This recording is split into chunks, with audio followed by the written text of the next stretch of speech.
What is going on, everybody? Welcome to WrestleMania Night 1. It is the Ango Show live special edition post-show. And holy shit, Sami Zayn and Kevin Owens did it. Guys, we're going to be talking about WrestleMania Night 1 tonight. I should probably fix my headphone, huh? Because that's all messed up. But, guys, I am so excited. Thank you guys for spending some time with me tonight. I got to be completely honest. This was just a hell of a show. And to be honest, there's just more that is on the way because it's only night 1. So obviously we'll talk about night 2 tomorrow after the show. But WrestleMania, man, this was arguably, if there wasn't a 2-night event, this would still arguably be in my top 10 WrestleManias. And that is just quite shocking considering I expected it to be good. And if you guys watched my live show with JD, or maybe watch my prediction show the other day, it's not uncommon for me to believe that WWE could have had a good show. But holy shit, they really over-delivered. And we're going to talk about all the matches tonight, guys. I have the full results in the description as well for you guys to follow along. We had surprises. We had banger matches. We had great storytelling. We had all of these different things that you would typically want in a wrestling show. And just quite honestly, guys, I'm amazed with how well WWE did tonight. But the real highlight, Sami Zayn and Kevin Owens had won the WWE Undisputed Tag Team Championship belts. And that right there, it's exactly what we knew was going to happen. I don't think anybody really doubted WWE doing it. But the way they delivered it and the Sami Zayn putting the Uso in the corner and doing the haluva kicks over and over again. It's the emotion that is built up from that. And quite honestly, guys, I think they really delivered on this show. Every single match was fucking incredible. And I'm going to be completely honest with you guys. This is why I say WWE is the best company in the world.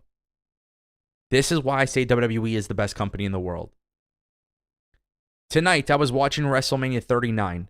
I contemplated whether or not I want to be in the arena. And if I was in the arena, I would have been on a freaking high like no other. Because I've been to WrestleManias before, and the feeling of just being there, even if it's ass, even if the show sucks. Let me in. Shout out to Big Mike for becoming a member. Thank you, bro. Appreciate that. But being at WrestleManias, guys, the thing is, I know that feeling, and sometimes you could just feel excited being there, even if the show sucks, right? AJ Styles and Nakamura years ago, when I was there, it was amazing. I watched it back, and I was like, oh, it really wasn't that good. You know what I mean? So my point that I'm trying to make is being able to watch it and work and tweet and do all of these things, guys, it was such an incredible experience, and I feel like I was able to take it all in a lot better than normal, and it was just so good. And guys, I'm not talking just Sami Zayn and Kevin Owens. Rhea Ripley and Charlotte Flair. We need to talk about this. Rhea Ripley and Charlotte Flair delivered one of the greatest all-time championship matches in a WrestleMania history. I'm not joking. Match of the night. And yes, I still choose it to be match of the night over every other match because of how incredible it was. And I'm not taking anything away from Dominik and Rey, Logan Paul and Seth, the Fatal 4-Way Tag Team match. Guys, there were so many great matches tonight, but Rhea Ripley and Charlotte Flair absolutely delivered incredible stuff. That's all you can ask for. WWE messed up a little bit on the build. I'm not going to sit here and defend WWE not building these matches the best. You know, some of these matches could have had a better build. It was something that me and JD and everybody were talking about, you know, earlier on our stream. Some of these matches could have had a better build. They decided not to. They had some issues. I don't know what their excuses are, but WWE really delivered tonight in that regard. And I'm sorry, but I cannot sit here and act like there's another company that does it better than WWE. I won't sit here and pretend that any other wrestling organization could put on a show that can deliver the type of emotion and the type of feeling that you get from watching. There's none. I'm serious. There's not another company that can do what WWE did today. They could put on great matches, You'll see these ladder spots, and you'll see all of these incredible spots and wrestling moves. But WWE, the thing that WWE did tonight was they got everybody to feel the emotion. Shout out to Big Mike for the super chat. I'll read it in just a second. I want to get to my point really quick. Because when I say that nobody can do what WWE did, I still haven't found another company that can get the emotion out of me that WWE did tonight with Dominik and Rey, with Seth and Logan. Honestly, that's just a very, very little aspect of it because there were so many other matches. Name me a company that can do what WWE did today. And I'm genuinely speaking, right now, when I look at WrestleMania Night 1, there is not another company that can do what they did. And we're not even at Night 2, by the way. We're not even at Night 2. We don't know what Night 2 is going to be like. For all we know, Night 2 could be a very big blunder. That's a possibility, so you got to keep that in mind. I was absolutely glued to the screen when I was watching Charlotte and Rhea Ripley. Those ladies absolutely killed it. And when I say that they put on the best championship match at WrestleMania, I'm not talking based on gender. I'm talking based in the history of WrestleMania. They have one of the greatest championship matches that have ever taken place on a WrestleMania card. Anybody who wants to argue this, I'm not arguing with you. I stand firm on this belief because ultimately what they did tonight was incredible. And by the way, their match stood out where all the other matches also stood out. Dominik and Rey, Logan and Seth, the Fatal 4-Way Men's WrestleMania Tag Team Showcase match. This night had a lot of big moments. It stole the show. And then you get this incredible match with Sami Zayn and Kevin Owens and the Usos. What a night.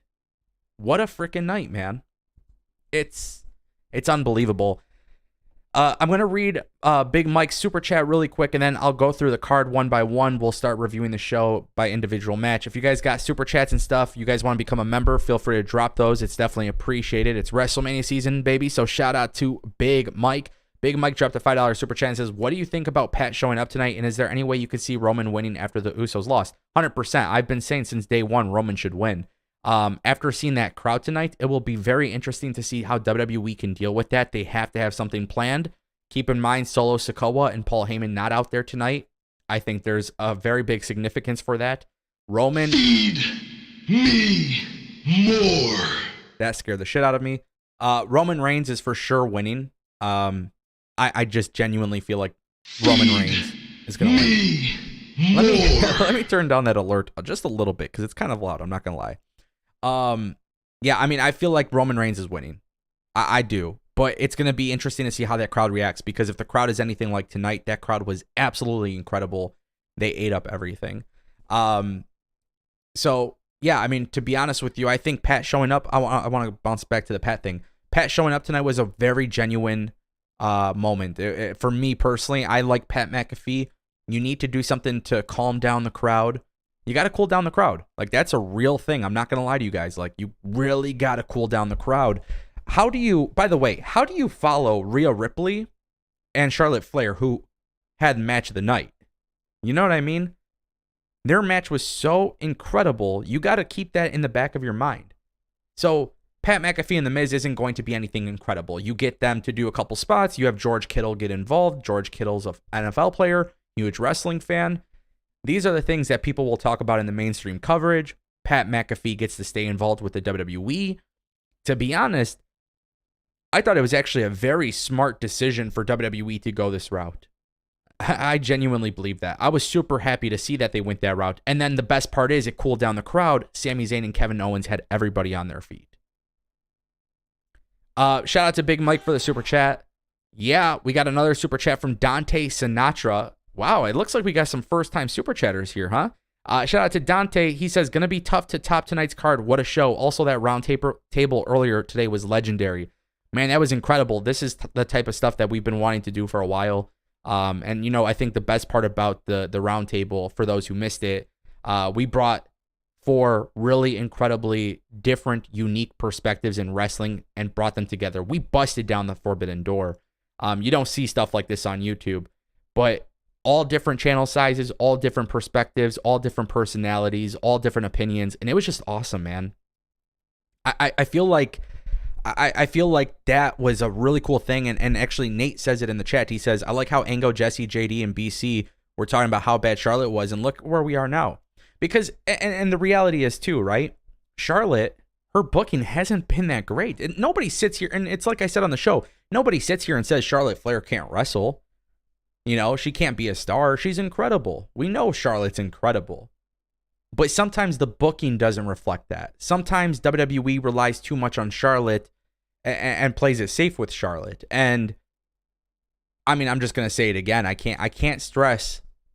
I really can't stress I can't stress it enough. Like, I can't stress enough how great that match was. I mean, I will say it a million times. That championship match is easily one of the best championship matches that has ever taken place on a WrestleMania card. Regardless of gender, regardless of title, that will go down in history as one of the greats. And I will be 100% okay with saying that and staying firm on that. Charlotte and Rhea was absolutely amazing. I wish the build reflected what we got, because unfortunately the build was a little bit lackluster. But those ladies went out there and said, hey, maybe this wasn't the greatest build, but we're going to go out here and put on a damn show. And like I said earlier today, on a show where every match pretty much stood out. Keep that in mind. Every match had great qualities. Every match had big talking points. Every match had people talking. But the thing is, Charlotte, Flair, and Rhea Ripley had the match of the night. I don't think there's a debate on that. Shout out to Dante Sinatra for the super chat. Appreciate that, my friend. Guys, we have almost 500 concurrent viewers. Appreciate y'all showing love. We got a super sticker from Chelsea Talk and Work for $1.99. Thank you, Chelsea Talk and Work, for the super sticker. I greatly appreciate it. So many of you guys rolling through in the chat. If you guys are new here for the first time, if you guys don't know how I do my live shows, I typically just like to talk to you guys and read your comments and read your super chats. And, you know, it's not required that you guys leave a super chat or anything like that. But of course, it's always appreciated because this is my full-time job. But I like to interact. So if you guys are in the chat, I'll be reading some of the stuff that's going on. So keep the chat busy. Very, very good stuff, guys. WrestleMania 39 started off tonight with the United States Championship match, Austin Theory versus John Cena by pinfall. And I see a lot of people are kind of mixed on Theory and John Cena, and I totally understand why some people might have some mixed emotions in regards to this match. It wasn't the longest match. It wasn't the match that...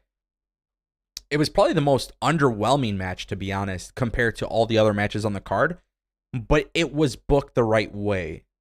You know what I mean? John Cena had a very awesome entrance with the Make-A-Wish kids, and just everything from that perspective, John Cena is always going to be a legend. He comes out, crowd is obviously hot.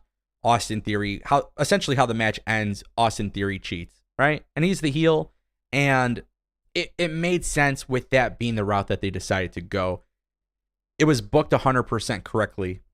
I thought maybe there would be a little bit more involved with it. I thought maybe it would be a little bit of a longer match. I don't know if maybe they have plans for Cena and Theory to run it back at some point. However, I think WWE booked it the right way, and I would say we need to see a title change for Theory soon. So as I predicted on JD's roundtable earlier today, I think we're going to see a title change. I'm hoping tomorrow on Raw. Hopefully we get a debut, a return, an NXT call-up. I like Theory. I think he's doing a great job as a heel. I think this match delivered what it was supposed to deliver. But I also believe at the same time, I'm under the belief that Theory should be dropping the title. And I would just do that as soon as tomorrow. Because realistically, it's WWE Raw. It's the surprises, right? We're looking forward. I'm sorry. I keep saying tomorrow. And I do apologize for that. Monday. I keep forgetting it's Saturday, right? 2 nights of WrestleMania. Still takes some time to get used to. But of course, I started to think a little bit more and more about this, that Theory needs to drop the belt on Raw. He doesn't need the belt. He's completely fine. And it's just a really cool thing to see WWE build upon him. Keep in mind, a lot of people were saying he was buried. So, you know, a lot of people who say a wrestler's buried and then that person comes out on top looking great, sounds like a lot of fans are wrong. Overall, though, I thought Theory and Cena was exactly what it needed to be. Shockingly, though, it was the match. And it's not a bad match. Don't get it twisted. It wasn't a bad match whatsoever. It was just the match that delivered the least, which is kind of cool, right? Like the Fatal 4-Way Tag and all these other matches that happened, so many of them were really good that it just felt like this was another match. And again, there's nothing wrong with that, but it just goes to show you how strong night 1 of WrestleMania was.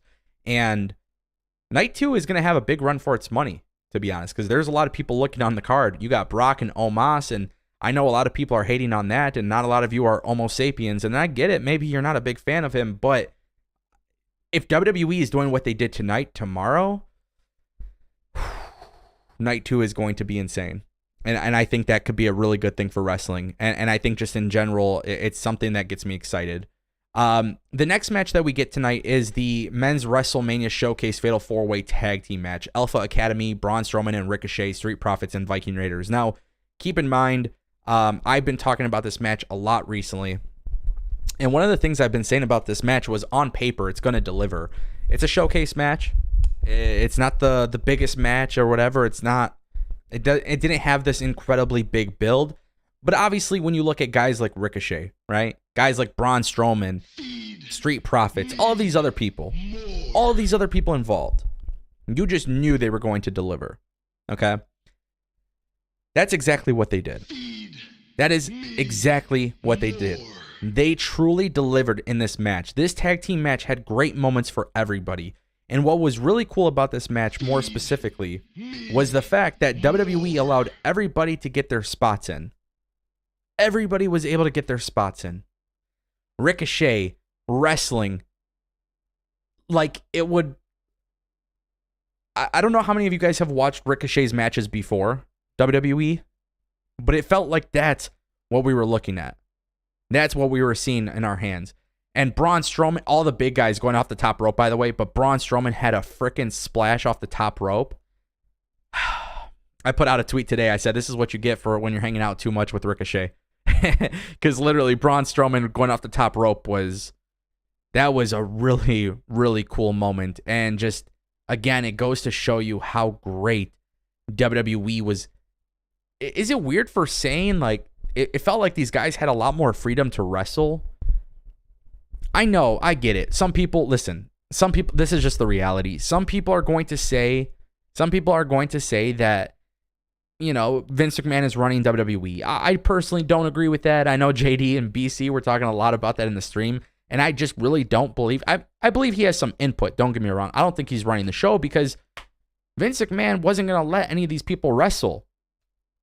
If this was WrestleMania like years past, it would have been 15 matches on one night and then 15 matches on the second night and squash matches in 2 minutes. And none of that happened, man. You could tell it was just a whole different vibe tonight, and that was a really exciting thing. But this tag team match really blew me away. And it was just cool to see, like, the Viking Raiders. Like, that was the Viking Raiders I remember, you know. And then, of course, the Street Profits win.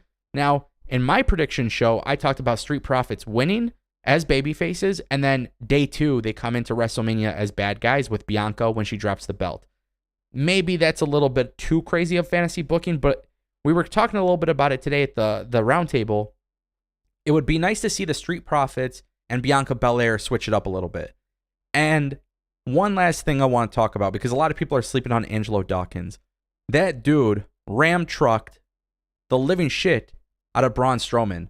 Braun Strowman was doing his little choo-choo train, stupid train express thingy. Yeah, like, you know how I feel about that. I don't like that shit. But he comes out, he makes one lap, he gets everybody, he goes for a second lap, and Angelo Dawkins lays him out like a boss.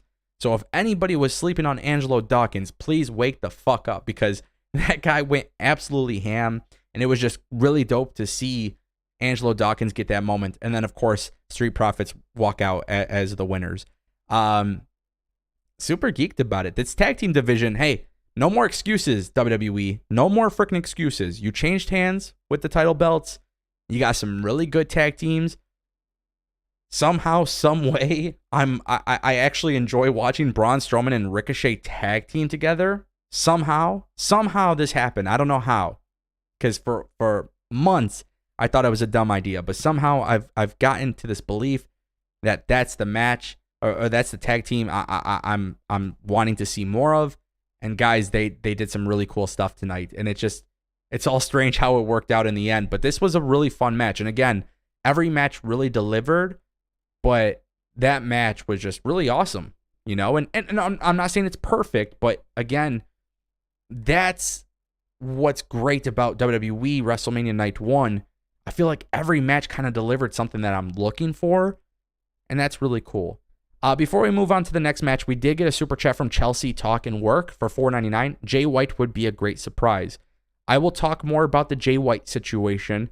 I'll come back to your super chat because I have been predicting Jay White at WrestleMania. I've been staying firm on it. And to be honest with you guys, I love my prediction. It's an absolutely fun prediction. Some people hate it, but that's what makes fantasy booking and predicting fun. You know what I mean? I don't work for WWE, so if I'm coming up with stuff on my own accord and it happens, that's great. If it doesn't happen, nothing really matters, right? So we'll get back to that. I want to get back to that super chat. So Chelsea Talkin' Work, I'll get back to that towards the end. But thank you for the super chat. I do appreciate it. If you guys haven't become a member, you can become a member on this channel. We do have a VIP Discord with hundreds and hundreds and hundreds of members in Discord, and you get your own little private server with me and all this cool stuff. So if you guys want to support, go ahead and do so. You're not forced to, but you definitely can. Shout out to all of our new subscribers today, guys. We are close. We're getting closer to 60K. So thank you for that. If you guys aren't subscribed, though, I would greatly appreciate it if you do. I talk about wrestling news, rumors, and analysis, and I do WWE and AEW and wrestling reviews. And now me and JD and BC and Jesse, we got some cool stuff in the works. So you're going to see a lot of great content in the next few months. Wow. So yes, tag team match, Fatal 4-Way tag team match was awesome. The next match that we get is Seth Rollins and Logan Paul. Guys, I should not be on YouTube talking about how great Seth Rollins and Logan Paul was. I should not be talking about it. It shouldn't be a thing that we're talking about. I really should not be talking about how good Seth Rollins and Logan Paul is. Now, I get it. Maybe you're not a YouTube guy. For those who don't know, I've been doing YouTube since 2008. I came up watching KSI as a small channel making FIFA videos. Long story short, I used to be a FIFA YouTuber. A lot of people don't know this about me. I had a channel called FIFA Clips of the Day. Back in the day, this was like before you could even make money off YouTube. It was the early stages of YouTube. It was a really cool channel. I was a FIFA YouTuber. A lot of people don't know this about me. Watching KSI and Logan Paul pull off and time one of the coolest spots really made for an awesome moment with Seth eventually getting the win. There was no ifs, ands, or buts about it. I said this earlier on the Roundtable show. There's no reason why Seth should lose. And I'm not going to lie, when KSI was wearing the Prime thing, I definitely thought, 100% I was like, oh my God, they're going to use that to justify Logan winning. And even if it was logical or justifiable, I did not want to see Seth Rollins lose. I think everybody on the Roundtable kind of agreed that Seth Rollins should be built up as one of the next competitors for the World Championship at some point. So to see that kind of go down and realize throughout time that throughout the time of the match, I was like, wow, they're really getting Logan Paul to get in a lot of great moments that make you believe perhaps just maybe he was going to win the match. And that to me was insane. Now, for those who don't know how I view wrestling, good wrestling matches don't mean much to me if there's not a purpose or a storyline involved. So Logan and Seth have actually had one of the better builds going into WrestleMania, but every few moments it did look to me that just maybe Logan Paul was going to win. They were able to garnish a reaction because every single time there was a near fall, I was thinking, oh my God, they're going to make that happen. They're going to give it to Logan. And you can't blame WWE because look how big Logan Paul and KSI are. You know what I mean? So just to give you that idea, that's what I was feeling. I felt every few moments, I was like, wow, Logan's going to win. Logan's going to win. So when they end up delivering that massive spot and then Seth ends up beating Logan Paul, it was beautiful. And, you know, I'm not here to endorse Logan Paul. I'm very aware of some of the stuff that's been said about him in terms of crypto scams and things like that. I didn't do any research on those things, so I can't sit here. Like me personally, for those who know, I don't really give a shit about crypto, so I'm not interested in it. I try to get interested in crypto and like learn about it and None of those things really made sense to me, and I just never, I never really learned too much about it. My point that I'm making, though, is I've heard that Logan Paul has some stuff going on with crypto that's caused some negative attention towards him. My point that I'm making is I cannot judge Logan Paul the human being, but I can judge Logan Paul the wrestler. I can separate the two. He's a really good WWE superstar. And I know I was saying on the round table specifically that I want to see Logan Paul part-time. Special matches, there's a lot of great things that could be done there. And I just like the way that he wrestles, man. He understands the character aspect to it. He had the big-time entrance. But when it really, really mattered, Seth Rollins was the guy who won. I'm not asking for much more than that, man. You get the good wrestling match and you get the cool spots, but this is where I feel like WrestleMania was a game changer, and it really came down to the booking of WrestleMania. It really came down to the matches, the match results, right? And I think that's really important. Quentin says, if it's not wrestling, then why is the word wrestling in the name of the company? See, I think you're getting it twisted. And I want to address this because I think a lot of people do get this twisted. WWE is a wrestling company. They are. So is AEW. So is Impact, and so is MLW, and so is GCW, and so is every other company that performs in the squared circle. Me personally, like, wrestling or not, call it sports entertainment. I truly don't give a fuck what you call it. Right? I don't care. Entertain me. That's it. I'm not asking you. I'm not asking you to do something revolutionary. I'm just asking you to entertain me. Keep me on my feet. I want to watch TV every single week to see the payoff of a great storyline. That's it. I want to see the purpose. I want to feel out the show. Those are the things that I'm personally looking for. So if the show is World Wrestling Entertainment, World Wrestling Federation, World Circus Soleil, I don't give a shit what it's called. My point that I'm making is I just want to be entertained. So that's just my opinion. And I feel like WWE did that tonight, not only in the aspect of in-ring work, but I feel like they also did it in the aspect of the storytelling portion. I feel like they also did that in the aspect of just overall presentation, entrances, the small little moments and things like that. We did get 2 more super chats. We got one from Justin Kennington for $2. WrestleMania was awesome. Would love to talk about it. Justin, not tonight, but I will eventually have you back on. It's just a little bit harder tonight because everybody's pressed for time. Big Mike dropping a $5 super chat says, what do you think about the LWO, and what do you think will happen if the Saudis buy WWE? Will a lot of them leave for other USA companies in your opinion? This is a great question. So I will address this. Realistically, there's 2 things I'll say. I think LWO are really great. They're listed internally by WWE as the LWO. They were referred to as the LWO. So yeah, I'm all for the LWO. As far as if the Public Investment Fund of Saudi Arabia buys WWE, it's hard for me to speculate what would change or what wouldn't change, because if you look at what they have their money tied into, they own Newcastle, I believe. They own a couple other sports organizations and stuff. They own Live Golf. I don't feel like I am that knowledgeable in how those businesses are doing. I feel like I'm fairly knowledgeable in the business sense of pro wrestling. I don't know. I think my biggest concern with WWE being for sale actually has nothing to do with WWE selling, to be honest. I don't think WWE has plans to sell. I've been under the belief that WWE probably won't sell. I don't think so, at least. But who knows? You never know. So it is hard to say what would happen. But no, I think people are going to go where they can get paid the most. So if WWE is getting paid, I look at Live Golf. Live Golf is a great example. Those people were getting paid some crazy money to go and leave PGA Tour to go do Live Golf. So I imagine WWE getting bought by any organization that has serious money will definitely lead to WWE signing bigger free agents. Any person that you think would turn down WWE would probably say yes if they got those massive contract offers. But again, it's hard to speculate. Thank you, Justin, and thank you, Big Mike, for the super chats. Appreciate it, guys. So we got some more stuff to talk about. We have the 6-woman tag team match. Becky Lynch, Lita, and Trish Stratus, who defeated Damage Control, Bayley, Dakota Sky, and Io Sky. Yeah, we kind of predicted this, right? I think we all kind of saw the writing was on the wall. I think we all kind of saw what was going down with this match specifically, and seeing firsthand that Damage Control is over.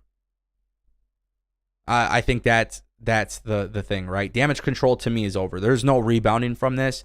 So hopefully on Raw, or hopefully on SmackDown, or hopefully on NXT, or hopefully on WWE Main Event, hopefully on WWE Twitter, YouTube. I don't give a shit how they do it. I don't care where they do it at this point. Get rid of Damage Control. I love them.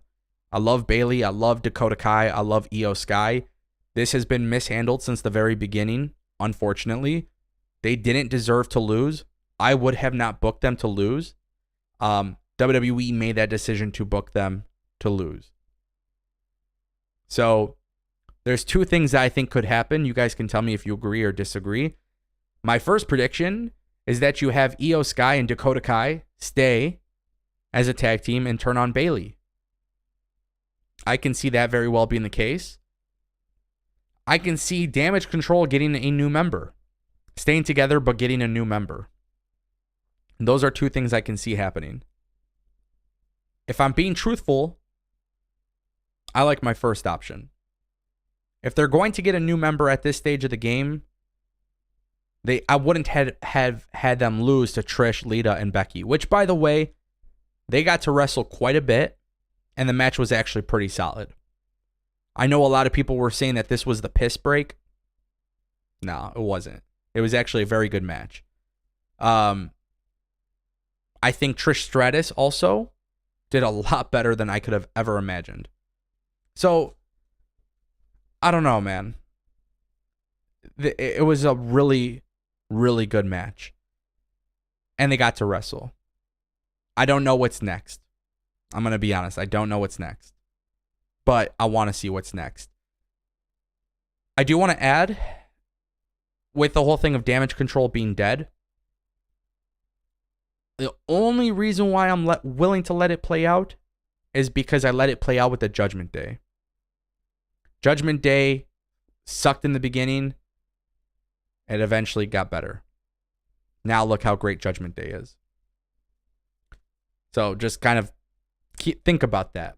But to me, I think Damage Control is done. I don't think there's repairing Damage Control. I could be wrong, but I just don't think you could really repair it. The next match that we have is Rey Mysterio versus Dominik Mysterio by pinfall. I'm going to definitely watch this one back time and time again. This is going to be one of my favorite WrestleMania matches in a very, very long time. And, you know, we talked about Charlotte and Rhea. We talked about the tag team championship match. This match was one of the stronger builds going into WrestleMania, regardless of which night the card, you know, night 1 or night 2. Dominik Mysterio got the prison entrance. You know, he came through with the police escort. Rey Mysterio, man, I felt that shit. Rey Mysterio starts off with a lowrider with Snoop Dogg. Got some legendary music.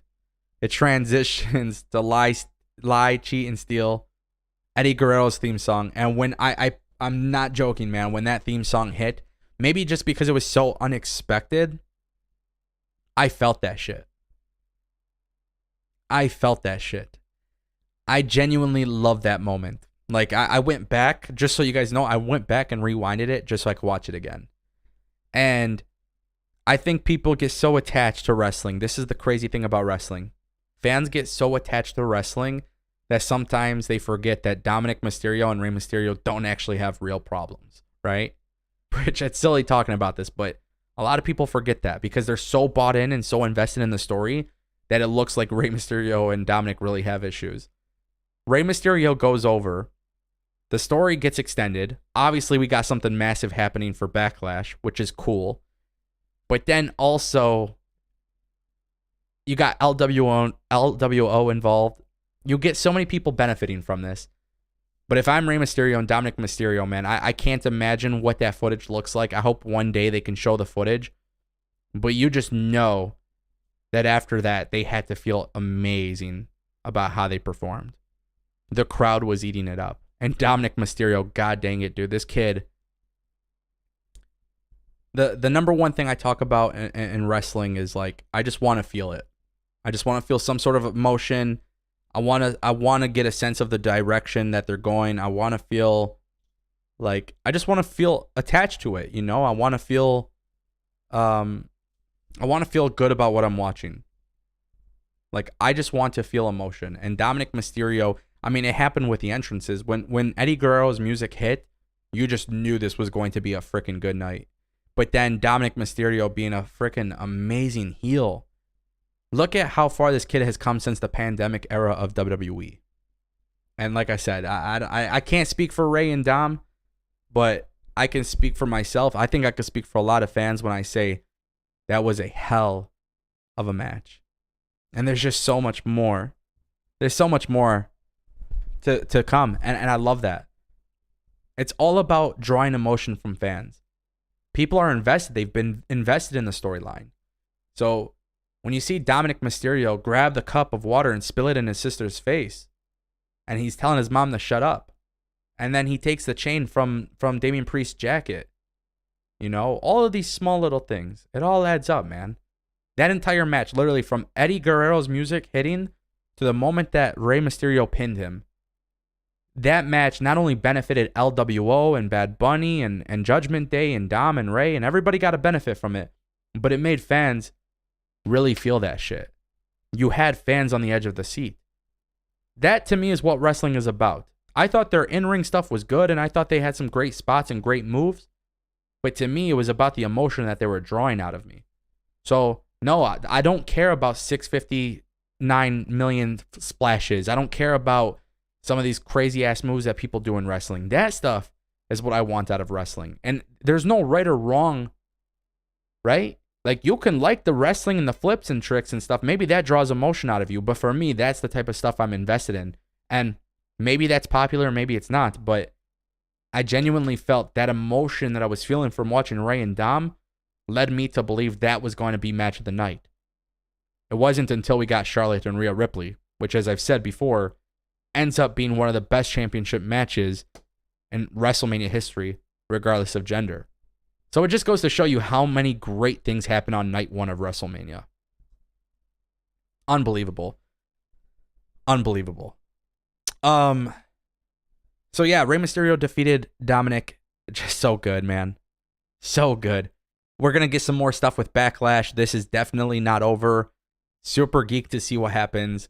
SmackDown's Women's Championship. I've talked about this more than enough tonight, so I'm not going to talk about it. But yes, Rhea Ripley is the new champion. Guys, if you didn't watch this, if you decided to do something else with your time, if you were looking at your phone, whatever it may be, please go watch it back. Very weak build. I will not deny that. I will not sit there and deny it. But that match really delivered. We got an impromptu match with The Miz and Pat McAfee. Pleasant surprise. As I said earlier today in the stream, it was one of those things where you have to cool it down, right? Cool down the crowd. How can a tag team main event follow what Rhea and Charlotte did? This little surprise is great. It gets the Miz a match. Last year, WWE did an impromptu match. I actually personally love the trend of WWE doing impromptu matches. Tomorrow night, I think this is how we're going to get LA Knight, Lashley, maybe even Bray. I don't know what the hell WWE has up their sleeves tomorrow, but something impromptu for sure could fit. It doesn't have to be a long match. It doesn't have to be crazy. I think we're definitely going to see something like that. But Pat McAfee came back. George Kittle was there. That was cool. Just loved it. The one thing I will say, because he doesn't get enough credit, but Michael Cole, since Triple H has taken over, has been an absolute stud on commentary. Absolute stud. Absolute stud. His reaction to seeing Pat McAfee every time, it's incredible. I'll talk more about Michael Cole in the main event, because the next match that we get is the Usos versus Kevin Owens and Sami Zayn. And Sami Zayn made history. He was the first Muslim WWE superstar to debut. Not debut, excuse me. It was the first Muslim WWE superstar to main event a WrestleMania. He is a stud. He had the crowd going crazy. He had everybody invested. Everything that Sami Zayn and Kevin Owens did in this main event is exactly what I want out of wrestling. I'm sorry. I'm not tribalism. I don't care about WWE versus AEW. I don't care about any of that stuff. Again, I just want to be bought into storylines and that's it. I don't care how the fuck you do it. Just keep me wanting more. We're starting to see the fall of the Roman Empire, and as I've predicted, it's going to be one of the greatest storylines ever. I stand firm with that. Seeing that crowd and how big they were for Sami and Kevin makes me really scared to see their reaction if Roman wins. And I'm starting to get the impression that just maybe WWE honestly might not give it to Cody, and that could be a mistake. I think when I look at WWE and what they've done with the bloodline, I just want to see them do more of it. That's it. Guys, we just got a super chat from Big Mike again, a $10 super chat. The roundtable will blow up your channel. I already think you have great opinions, but I always thought it would be huge if you had someone to debate you on your opinions. You need to do a live viewing. Guys, I want to do more of that. I definitely do. That's the thing. I definitely want to do more of that. And we got big plans. We got big stuff in the works. I can't, I don't want to be leaking stuff. Plus, I can't speak for everybody, but I know there is ideas, and I'll kind of leave it at that. I think, and thank you for telling me that you enjoy my opinions, Big Mike. My thing is, I never really believe that you guys have to agree or disagree with my opinions. You know what I mean? I don't try to force my opinion on you. I view wrestling differently. Like, I have some friends that only want to watch wrestling for good wrestling matches. That's it. They don't care about the soap opera stuff. And I have nothing against that.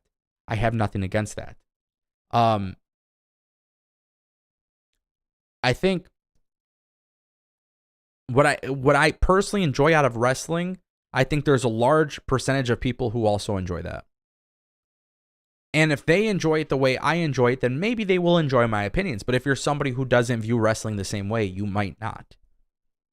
So my point that I'm trying to make is that I don't ever want you guys to sit here and feel like I'm going to force my opinions, my viewpoints down your throat, because I will not do that.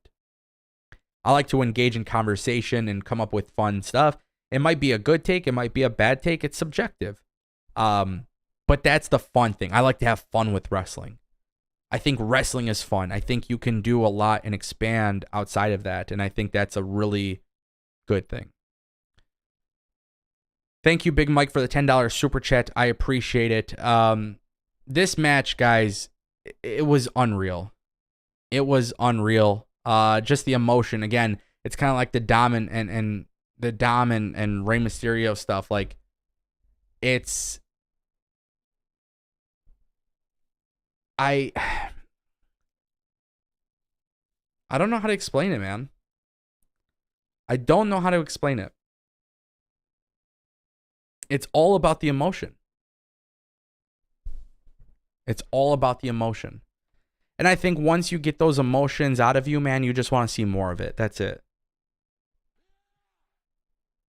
We just got another super chat from Big MGM of $4.99. Found it hilarious how the roundtable blasted Charlotte for a solid 5 or 6 minutes. Then she and Rhea has that match. Talk about irony. So MGM, I think the big thing here that you got to remember is the conversation is not necessarily on Charlotte on a personal level or her skill level. And I think people got to learn how to differentiate the two, because when we're talking about the booking of Charlotte, yeah, it's not good. It's really not. She's a champion. She loses the belt. She wins the championship. Then she loses the belt. She wins the championship. She loses the championship belt. What is Charlotte's purpose? What's the vision? What is the plan with Charlotte? Every single time it's just being a champion. And WWE gets to play it safe with Charlotte because of how skilled she is. Right? It goes back to the Cody Rhodes thing that we're talking about. Charlotte doesn't really face adversity on WWE programming. She's not really challenged in terms of storyline. So I don't think anybody's really bagging on Charlotte. I can't speak for them. I can't speak for anybody but myself. I can only tell you guys my opinions. But I have never in my life said that Charlotte's a bad wrestler or a bad superstar. The way that they've booked Charlotte is very, very, very questionable. I do believe that. I do believe the way that they book Charlotte Flair is questionable. Is there anything wrong with that? I don't know. I think that's more of a WWE issue. I don't think that's a me issue. Think about it for a second. Charlotte Flair is a 14-time women's champion? Can anybody honestly tell me any of them that have been memorable? I'm just curious if anybody could tell me anything memorable out of them. That's the thing. I don't know. I can tell you a lot of memorable reigns with John Cena, but I can't really tell you that with Charlotte. No, and it's not on Charlotte Flair. You guys, I think that's the issue. That's a WWE booking issue. It's a booking issue. She is skilled. We have seen her have great matches and great programming before. That's not an issue. I think that's WWE's booking. They play it safe with Charlotte. I think so. I was happy to see Charlotte and Rhea have an amazing match. Guys, I think you need to understand the level. I hope you understand the magnitude of what I'm saying. Charlotte and Rhea is one of the greatest championship matches of all time on WrestleMania. Regardless of gender and regardless of championship. The build wasn't that great. It wasn't. And they proved the entire world as to why that didn't matter. They showed everybody exactly what's up. And again, this card was crazy good. Every match delivered some incredible stuff. And Charlotte and Rhea made sure people were talking about them. I mean, that's a really good accomplishment. Bad build, but incredible delivery. Now we need to see Charlotte face some adversity. We need to see Charlotte go in a new direction. Let's change things up with Charlotte. What is it going to be like watching Charlotte chase a belt again? These are the question marks that I have. I want to see something different for Charlotte. She's always a champion.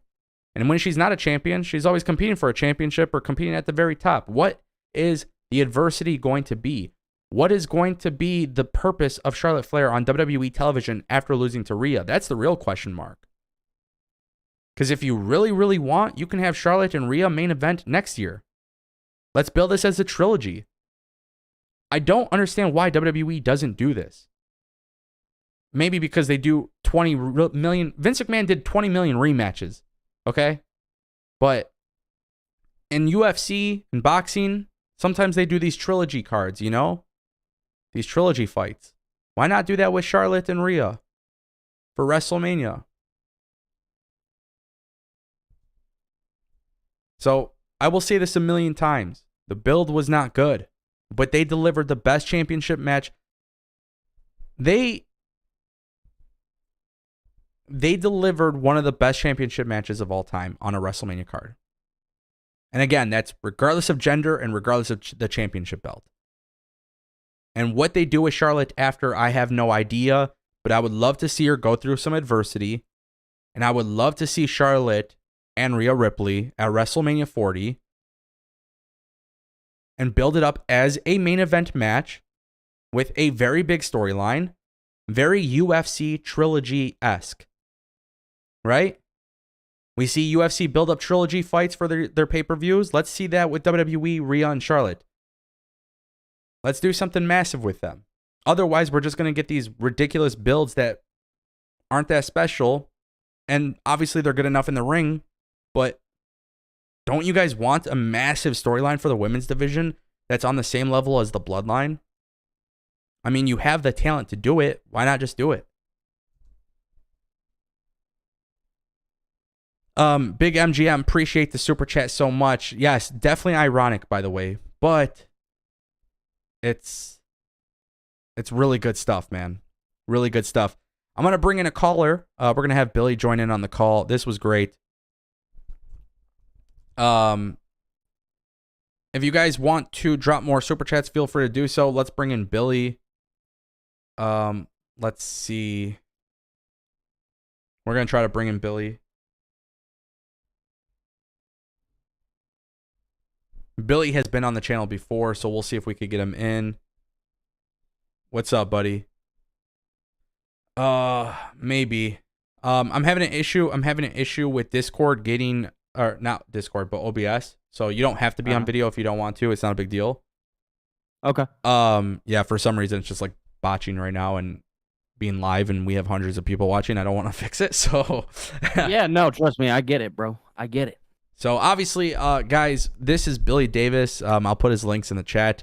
My dog. He's been in the channel before. We've just, I like to bring random subscribers and random people to the channel.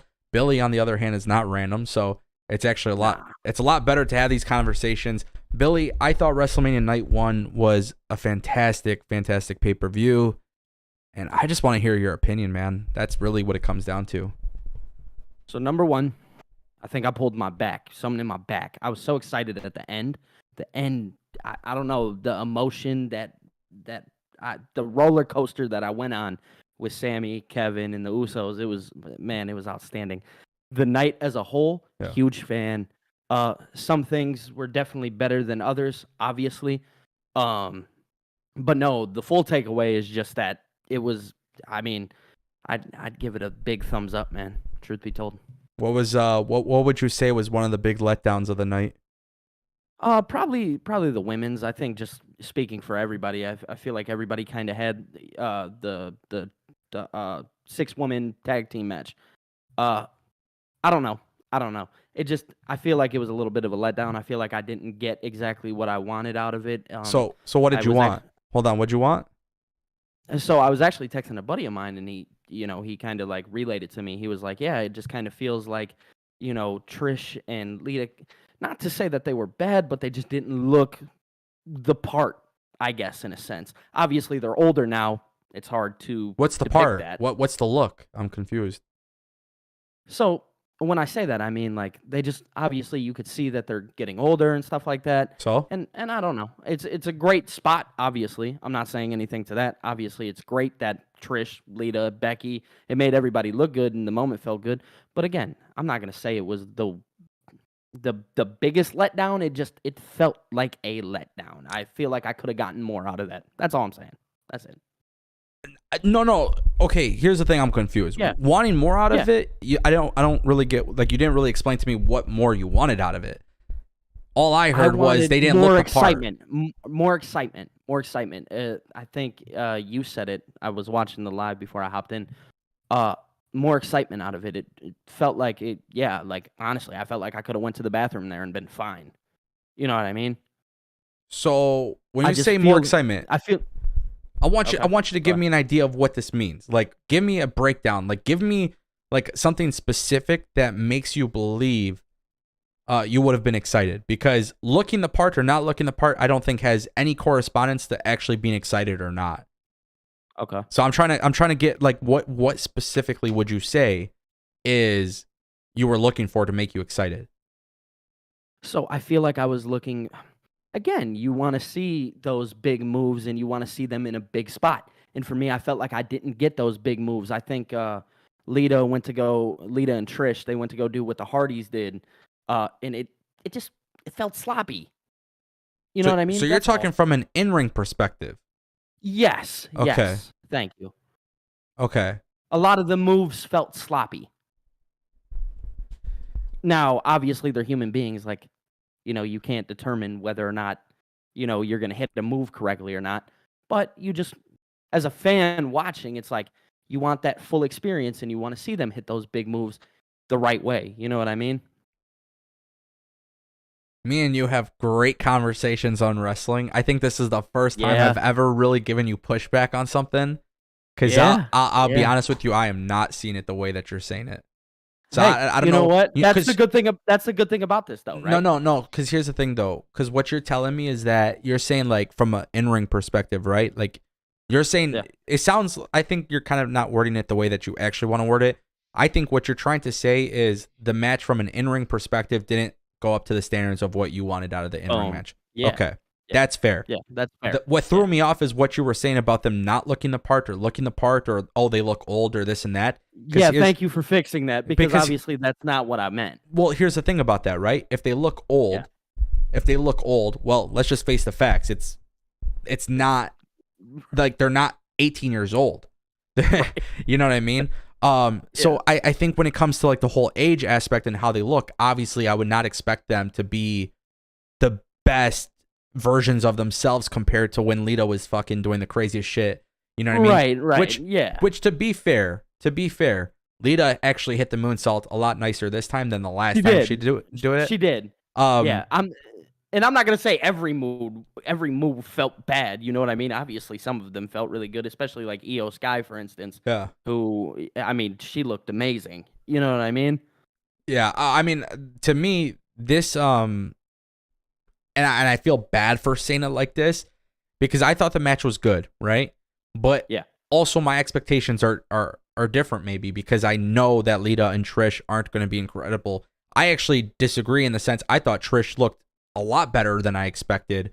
Okay. I think the biggest issue is that people have these expectations that maybe something bigger was going to happen, just in general, and that obviously wasn't that. It was Bayley and Io Sky and Dakota Kai getting in their shots, and then the baby faces getting in their shots, and then obviously, in terms of the match, like there were some good spots here and there, but this was more of like a slower pace, like it's like a more methodical style of WWE wrestling. This is definitely not something that you would see, this is not on the same caliber of the multi-man match that we saw with like Ricochet and Strowman and all those big guys getting like those massive spots. Yeah, it's a different style. Was not that.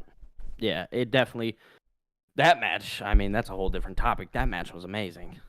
I was not expecting that match to be as good as it was. I knew.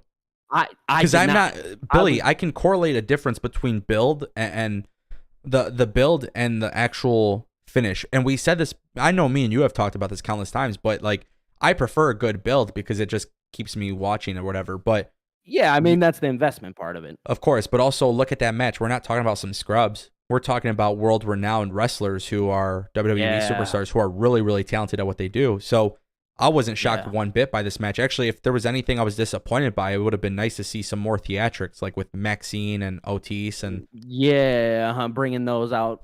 Yeah, it would have been cool to see something like that. But I thought from like an in-ring perspective, I predicted that it would be a banger of a match. It over-delivered more than I could have asked for. Can I mention something about that match that I'm not sure if many people noticed, but I kind of felt like I noticed it? It feels like Angelo Dawkins seems a little more mad recently. He is.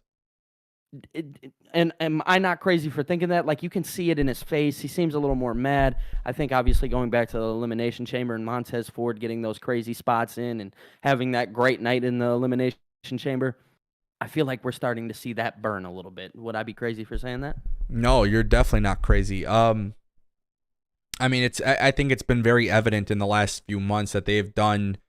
And again, it's those small things. So if you're not watching every single week, you might miss it. But they've definitely been teasing some stuff with Street Profits. They just don't make it as noticeable. And that's been for a while, honestly.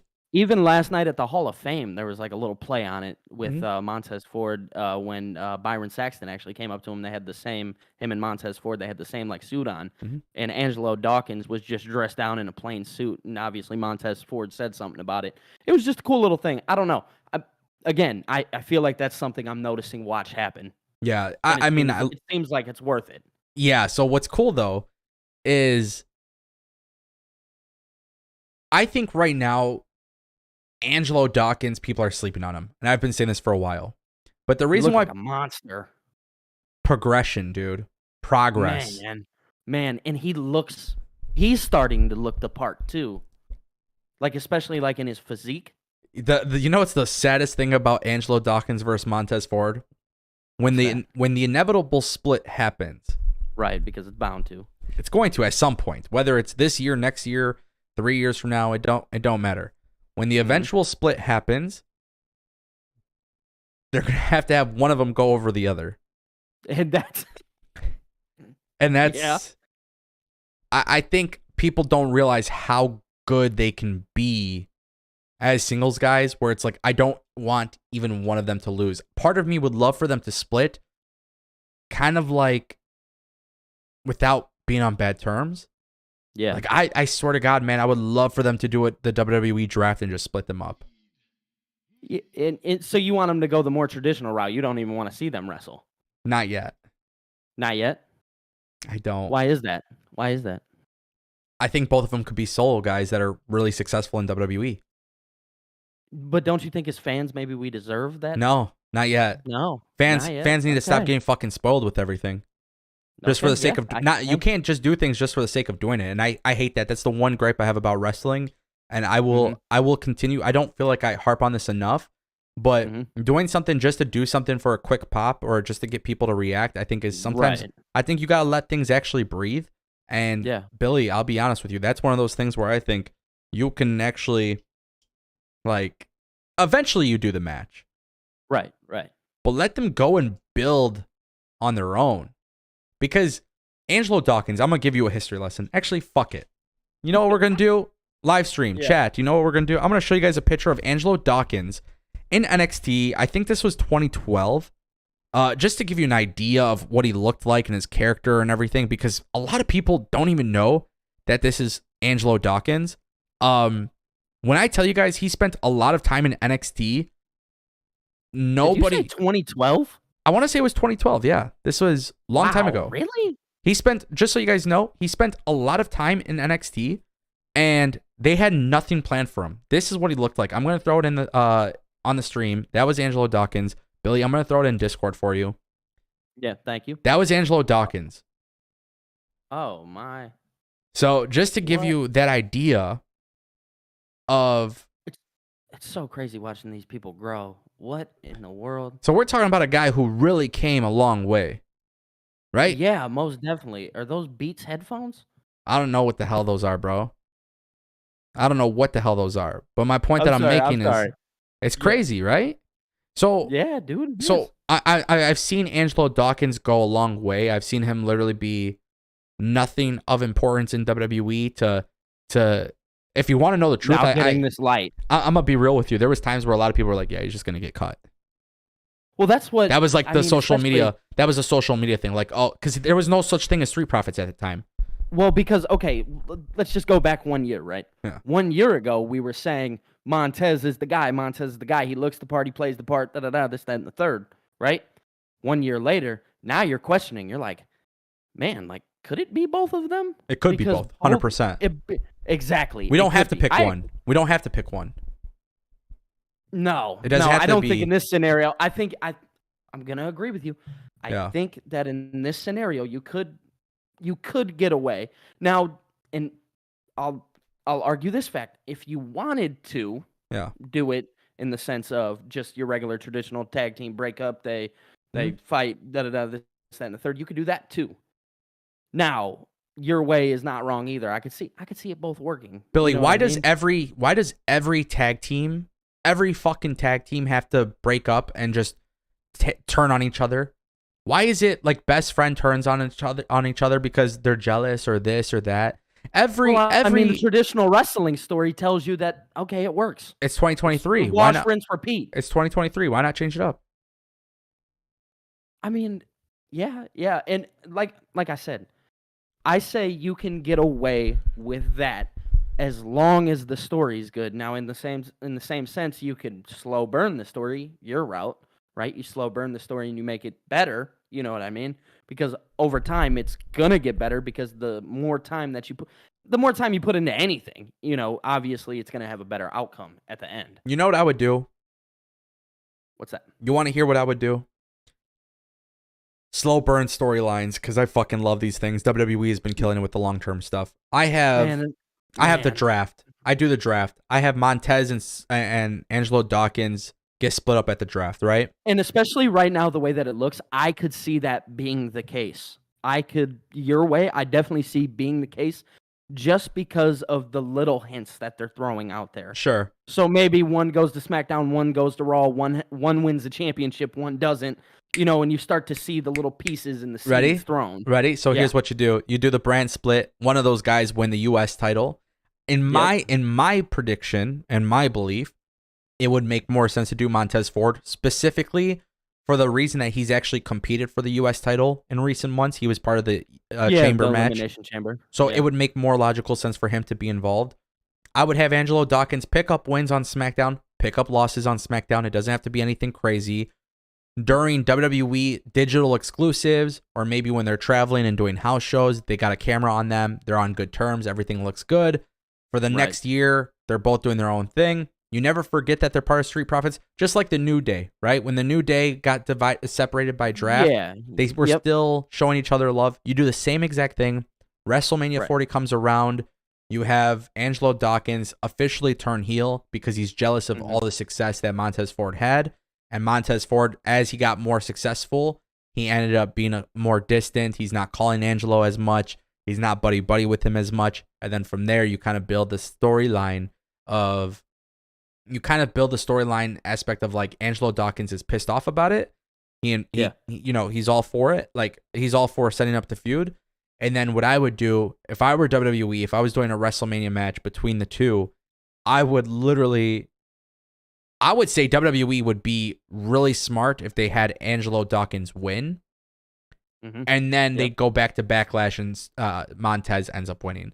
So this way, nobody looks weak. It's like a 1-on-1 split, and then you can move on from it, however, Yeah, that's fair. That's fair. I wouldn't knock that. I wouldn't.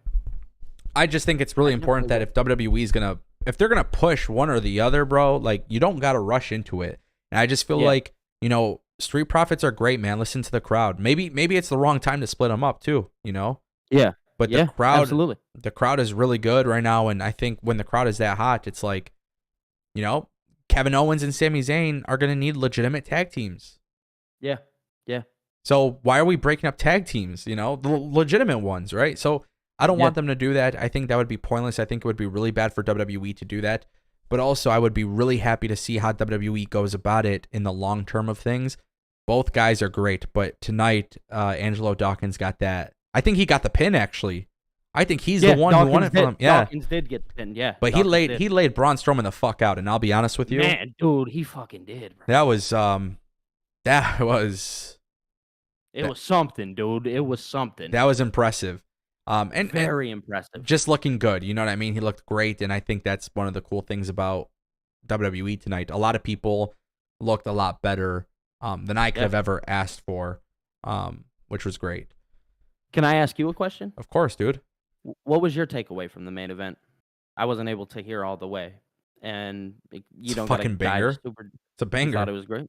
It's not great wrestling match. Okay, so first of all, Michael Cole referencing El Generico. That was cool. They got PWG, inspiration gear. They got all these things. You got a brain buster on the apron. Anybody who knows about the brain buster in the history, for years. By the way, Sami Zayn was in NXT, and I'll never forget Twitter in I think it was 2014 or 2015 when he came through. But people used to complain like, "Oh, they don't even let him do the brain buster. They stripped him down. That's not fucking El Generico." Blah blah blah blah blah. So for me, I was so invested knowing their history. I'm a huge NXT guy, especially from early days of NXT. So yeah, I definitely know that. So for me, I was like, wow, there's a lot of callbacks historically. And as somebody who watches more than WWE and just watching those two guys do what they did, yes, the in-ring stuff was good, but it was the emotional aspect of it. And one thing, and I don't know how you feel about this, but I think you remember the, "Sorry, I love you," Shawn Michaels to Ric Flair retirement. Yeah, obviously, yeah. The stuff with Jay and Sammy. Hey, yeah, man. I loved you like a brother. I loved you like a brother. You were my brother, bro. You were my brother, Oos. When he says stuff like that and they do stuff like that, bro, it just like, it's that emotional connection you have to it. It feels very real. And then it gets even better when you have Sammy before the haluva kick, which, by the way, he holds him and he's like lifeless. The same way he did Kevin. Yes. And it's just the way it all went down. There's a lot of significance behind that. And just to see all these callbacks and all these little things that get you emotionally invested in it. Billy, I'll be honest with you, bro. Like, again, we're talking about two really, really, really good wrestlers, but it's not the wrestling that impresses me. It's the small things. No, dude, it's every little piece. I think you had texted me. You had just sent one word. You sent cinema. Yeah. And that's a good way to, in fact, it's a great way to describe this, right? Because, like you say, all the small pieces they add on, and you touch these things, and just the little things that Michael Cole does. You know what I mean? From the PWG references, El Generico talking about Kevin and Sammy's history in LA. Obviously, you're talking about the bloodline, and you're talking about their history. Yep. Like, there's so many things that this whole story, and I'm just gonna pick this bloodline story, right? Because that's been the greatest thing. What I'll say about this is that it feels like I'm watching a legitimate movie. I think maybe around the Royal Rumble time when Sami actually turned. Yep. I had texted you and I said, this feels like a movie. It feels like I'm just on this roller coaster, and you have your highs, you have your lows, and it's so funny to watch it all come to this final conclusion, and you finally reach the climax, right? And finally Sami and Kevin are the champions. Where we go from here, we'll figure that out on Monday, and I'm actually interested to see where we go from here, because obviously you could still play into this bloodline story, but then, there's other teams that have been waiting so long to get involved. You know what I mean? There's just so many ways that they could take this, and the storytelling, and I want to say you're writing a movie script at this point, but, just seeing it all come together and come to a fold, it's been amazing. The ride has been amazing. And quick question for you. Are we watching the fall of this Roman Empire? Of course. You think so? Mm-hmm. How do you think this plays out, though? What if Roman wins tomorrow? I don't think it ends until WrestleMania 40. The fall. So you think it goes that deep? The fall of the bloodline has zero to do with championship gold. Okay. I need people to understand it's not about title belts anymore. It was for the rise of the bloodline. It was because the whole thing was you're going to become tag team champions. You're going to listen to your tribal chief and win the gold. The fall of the Roman Empire has zero to do with the title belts. We started to see cracks. Now Usos dropped their gold. Roman could hold the championship, and now he has more incentive to not fuck with the Usos and Solo. So that's why I'm not 100% convinced that he has to actually lose tomorrow. Dude, I worry so much about the aspect of if he doesn't, because I think on your roundtable earlier somebody had said it, but Cody hasn't faced enough adversity. Dude, I've been saying this since he returned. This is the thing that people don't realize, and this is why I love wrestling opinions, and I love reading my comments, and I love reading my chat. But I cannot sit here and have somebody speak to me emotionally invested. I need them to be mentally invested in the sense of paying attention to what I'm actually saying, because it's very quick to emotionally be like, you could be very quick and reactive. But what I've been trying to say is I love Cody Rhodes. Cody Rhodes has shown me love. Like everybody does. Cody Rhodes is one of the former EVPs AEW. This guy has shown me love publicly on social media. I will always have a lot of appreciation for Cody Rhodes. I think he's one of the best storytellers in the game. I've been saying since Royal Rumble, I have zero issue with him winning the championship. But I don't feel like anybody does. Go ahead. Of course. No, I don't think anybody does. Actually, no, I lie. I think a lot of people do. I think a lot of people are going to be very upset to see how it goes down with Cody if he doesn't win. Because a lot of people are going to think it's a Lex Luger situation. I think a lot of people are comparing it to that. But to be honest, I think Cody is I think he is so beyond what people even see that if he loses, the adversity, and I'm 100% firm on my Jay White prediction. I don't give a fuck if people don't like it. 100%, I believe Jay White and the club starting a storyline with Cody to end WrestleMania would be fucking massive. The likelihood of it happening, 0.01%. But in my head, the way I have it programmed, I think it is incredible storytelling, and it solves every issue that WWE has had in the last 2 years. It solves every issue. Now I need you to explain. What ready? Issue? What's the big issue? Okay, so the big issue is that while Roman Reigns was champion, they haven't had credible people ready to take the belt off of Roman. In fact, we talked about it. That's why we. Go ahead. No, we talked about it on the roundtable, though. You can't really think of anybody. Seth? No, if it's not Cody, who? Seth, maybe? Gunther? Maybe Gunther? But do you really want a heel on heel? It just doesn't work that way. So my whole premise, and I've said this, was that, and again, I understand some people might not like this, but it solves a problem, which is you can strip the WWE Championship from Roman. You can have him, you can have the belts split up during the draft. You can do any of that shit. You basically have Jay White and the Bullet Club when Cody loses, because again, now we got to find some adversity. The comeback is better than the setback. People forget this. So the idea is that Cody loses at WrestleMania, Roman and them leave, Cody sitting in front of the crowd, kissing, waving, shaking hands, whatever.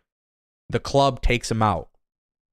Jay White. And they're not going to say anything. Oh my God, could it be? Is that blah, blah? Right. Like, whatever fucking is. They don't say anything. They just keep you surprised. It's a cliffhanger. So this all happens after they show the copyright thing. So the idea is to make you believe that the show is over. Then you have the club take out Cody. Now, here's the thing. Long-term story, you can do Seth and Jay White, which is a dream match. You can set that up because Seth Rollins won at WrestleMania. He wants the WWE Championship, right? Whatever it may be. Yep. There's a tournament. And now you got to go through this person. Tournament, because you're going to have the championship vacated. There's going to be a tournament. Jay White and Seth Rollins find themselves at the top of the tournament. Cody Rhodes is taken out of the tournament. It doesn't matter how you fucking do it, but you can have him taken out of the tournament. You can fake an injury. You can do a whole bunch of shit, but you get him away from that situation, right? Jay White ends up winning the championship, which is fine. Then what you can do, SummerSlam, Survivor Series, whatever the fuck you want to do, you can have Jay White drop the belt to Seth Rollins. Then the cool thing is Cody Rhodes can also go back to the Royal Rumble 2 years in a row. He can come in at number 1 this time and win the Rumble at WrestleMania 40, challenge Seth Rollins. You have the callback in the history there. In the meantime, obviously, you have to do something with him and Jay White. So you can do that. My point that I'm making, and obviously if you watch my prediction video, I talk about this way more in depth. I plant the seeds for every little detail. And it's not in the same order.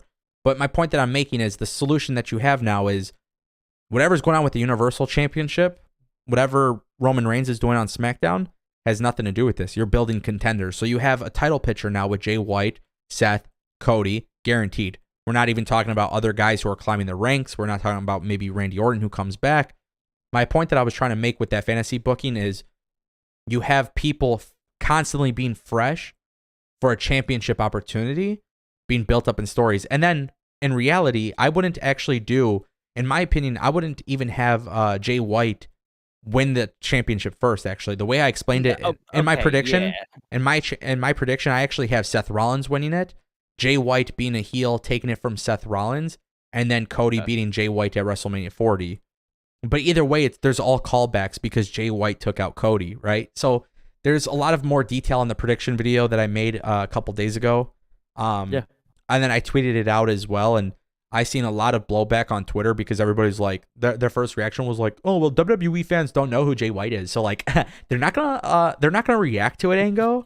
And the thing is, like, that's a fucking lie because they will react to it. Secondly, because any invasion, people will react.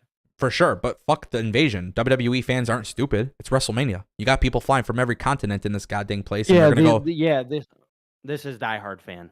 This is, diehard or not. I mean, yeah, not everybody's going to know who Jay White is, obviously, but it's an invasion angle. They're going to know who Carl Anderson and Luke Gallows is. They're going to know who AJ Styles is if you want him involved. I was about to say, do you get AJ involved? If he's cleared, yeah, you do. Yeah, I think so. I've had people tell me, well, they don't really have that big of a history. It's like, well, I know for a fact you didn't watch Impact Wrestling, but Jay White has a history with them. Also, you don't really have to explain anything. You can... we don't have to sit here and act like Cody and Jay White were part of the Bullet Club at the same time and all this bullshit. We don't have to do that. It doesn't have to be based on the Bullet Club history. It's just the point that WWE would want to do a Bullet Club invasion. I do believe a Bullet Club invasion is happening. I 100% believe it. If I'm wrong, I have no problem being wrong because guess what? At the end of the day, WWE ain't paying me, so I don't really give a shit. If I'm wrong, I'm wrong. So I haven't been keeping up like a crazy amount, but is Jay White like really like in talks with WWE? Like as high as like this conversation? Obviously, this conversation is happening for a reason. Is it that high? So the way that it was put out into the universe through reports, obviously these days credibility is a big question mark for a lot of people. But the big thing that people had been talking about was Jay White being in talks with both WWE and AEW. I'll tell you what I think from a humane perspective. I think Jay White goes to AEW. He's another guy. I do. You know, because obviously, again, I'm in the loop, but I'm not crazy in the loop. But I was texting a buddy of mine, and I kind of said the same thing. I was like, I feel like, again, like you said, Jay White goes to AEW. He's a great wrestler, which he fits the mold over there as a great. He's a wrestler. WWE character, bro. Exactly. There's a reason why Jay White for years and years and years has often been drawn to WWE, because people have believed for a while that he could be good in WWE. The thing is, if you take tribalism out of this, and this is why like Twitter could be kind of annoying, it's not a loss for AEW to not sign Jay White. Just like it wouldn't be a loss for WWE if AEW signed Jay White. Like vice versa, like both ways. Yeah. It's a win for pro wrestling that there's two companies in America that can provide, that he gets to choose from. That he can choose from. Because in years past, he would have had one. And in years past, if he chose the one, he honestly probably would have had a very shitty career. It's different. It was already so deep. And it was different back then. Different ownership. Not ownership, but different leadership. We got different people running the show now. I think WWE, like the first reaction that people have is, oh, well, they're going to change his name. Okay, sure. Let's say they do. I'm not even going to argue that. Let's say they do. Do I think they should? No. I think it would be really silly to change Jay White's name. But if WWE did, but they booked him incredibly well, would it be the end of the world? No, why? Because they booked him incredibly well, right? Right, because as long as we're getting good booking and good storytelling, I guess none of that really Billy, matters, only because I know based on our previous conversations, you didn't watch NXT the way I watched NXT. No. When El Generico signed to WWE NXT and they revealed him without a mask and Sami Zayn, people said his career was over. He said he's dead on the water. That's insane. When Prince Devitt, I didn't even know who Prince Devitt, El Generico, didn't know none of them. Yeah, you didn't know who none of them were. When I tell you, like I was watching all that shit, me and my cousins were always talking about it. So here's the thing though. Prince Devitt comes from New Japan, goes into WWE as Finn Balor, and the reaction is immediately, let's talk shit about it. Okay? Right. Then Kevin Steen was the big one. I mean, that was like the Kevin Steen, every person on Twitter was like, please don't go to WWE. Don't go. They're going to ruin you, bro. They're going to ruin you. There's a reason why guys like you don't go there anymore. Kevin Steen goes there, becomes Kevin Owens, and immediately they tried burying the fuck out of Kevin Owens. Oh, his career is going to flop. And this is the thing. This is the reality. I'm going to hit you with some reality. There's 2 times in my life where I truly remember this very deeply, how the reaction was. The first time, Billy, was when Kevin Steen became Kevin Owens. Kevin Owens became an NXT champion. There was no mention of the name change being an issue. His debut was incredible. The first time that he ever turned on Sami Zayn, by the way, first time they ever did it, I think that's 2014 or 2015. I could be wrong. It was 2014, I think. I'm terrible with dates. I can go find it on the network. My point that I'm making is incredible. Not one person sat there talking about El Generico or Kevin Steen being buried. They said this is fucking incredible storytelling and WWE is absolutely killing it. That's the first time. Billy, I'm going to remind you of a second time, really quick. Second time that I remember people said Kevin Owens was buried.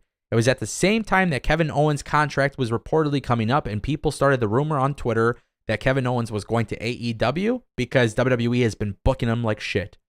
And Kevin Owens played into it, right? He tweeted coordinates of Mount Rushmore, which was... I remember. That was recent. Yeah, you remember this, right? Yeah. What happened? What happened to Kevin Owens? He decided to stay in WWE.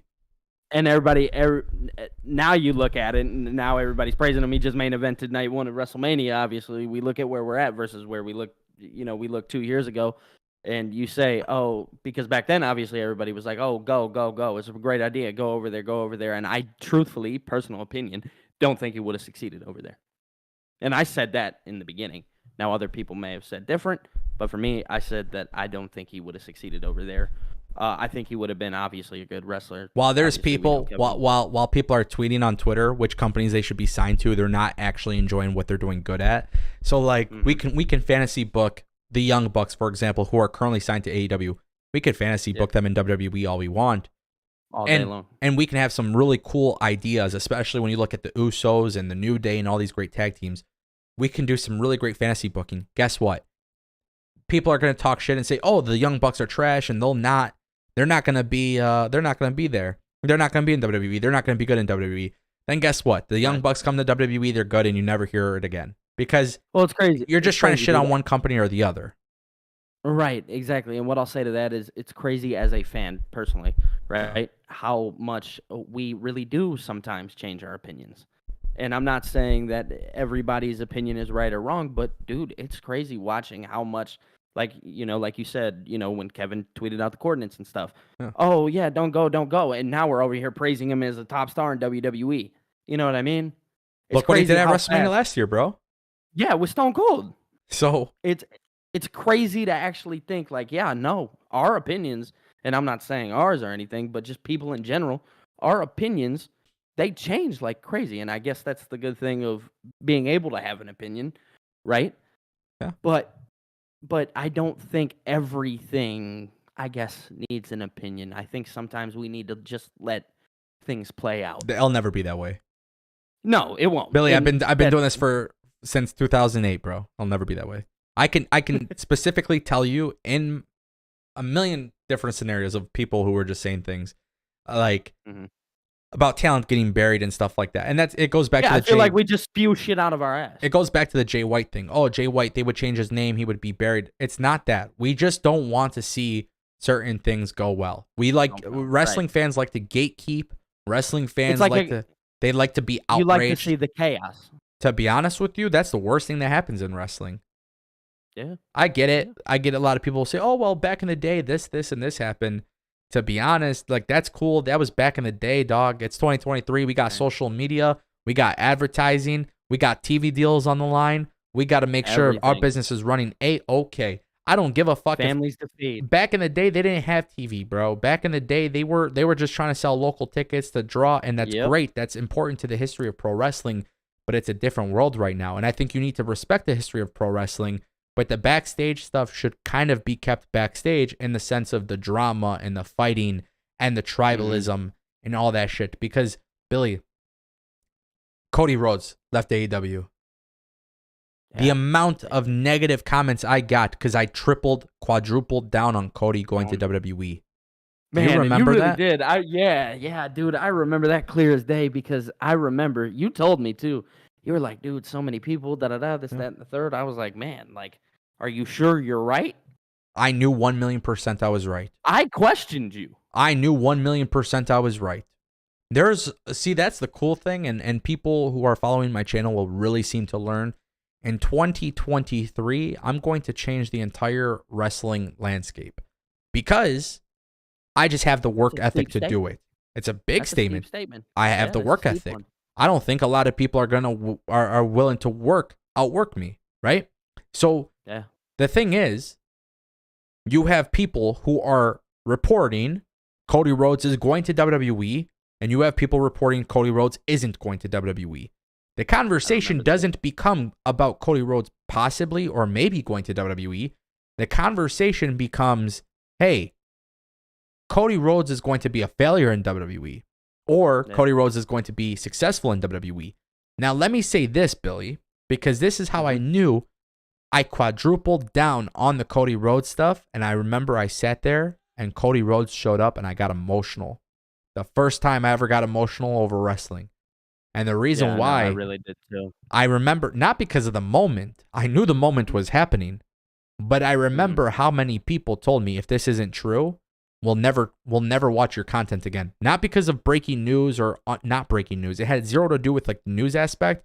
It was you're so confident on something. You're just not credible. You're just not credible. I'm not the guy. I won't name him because to be honest with you, I name him every other video. But there's people out there who have that credibility, and I just remember talking to people and just saying, like, how do we know for a fact that Cody is going to WWE? And it's just, there's a lot going on, but it's happening. And you heard mixed reports, and I was like, guys, like, this is what I'm specifically hearing. And I remember talking to people in my Discord saying, guys, this is what I'm specifically hearing. And just the conversation became, WWE is going to ruin Cody. They're going to change his name. He's not going to have his theme song. They're not going to keep his logo. They're going to change everything about him. And then, what did they do with Cody Rhodes? They kept him the same exact way.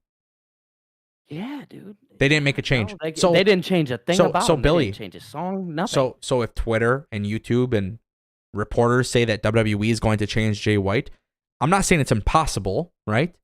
Because we've seen Kevin Steen became Kevin Owens, El Generico became Sami Zayn. We've seen these things, right? So historically speaking, it's not impossible, but it's not as likely anymore.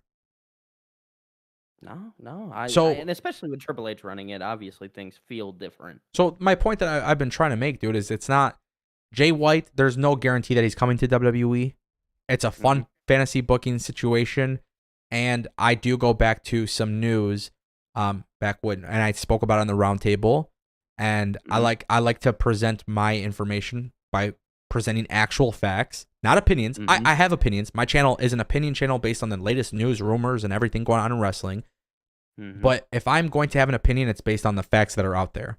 Now, some facts can be skewed, but when somebody has a direct quote talking about how they planned a Bullet Club invasion before signing to AEW, then we know the guy who pitched it might have it on their mind yet again if the opportunity becomes available. And it presents itself. So when I predict Jay White and the Bullet Club taking out Cody, does it have to happen? No, it doesn't. Could it happen? No. I think it's way more likely happening that way because of the simple fact that WWE has in the past wanted to do a Bullet Club invasion. I'm not really presenting something new. I'm just saying, factually speaking, it was something that they've wanted to do before, and now they could do it. Something that feels right, yes. And they could do it right for the moment. And not only can they do it, but they can do it, and it solves a couple other problems. You get some dream matches out of it. You build some credible champions out of it. You separate the titles because of it.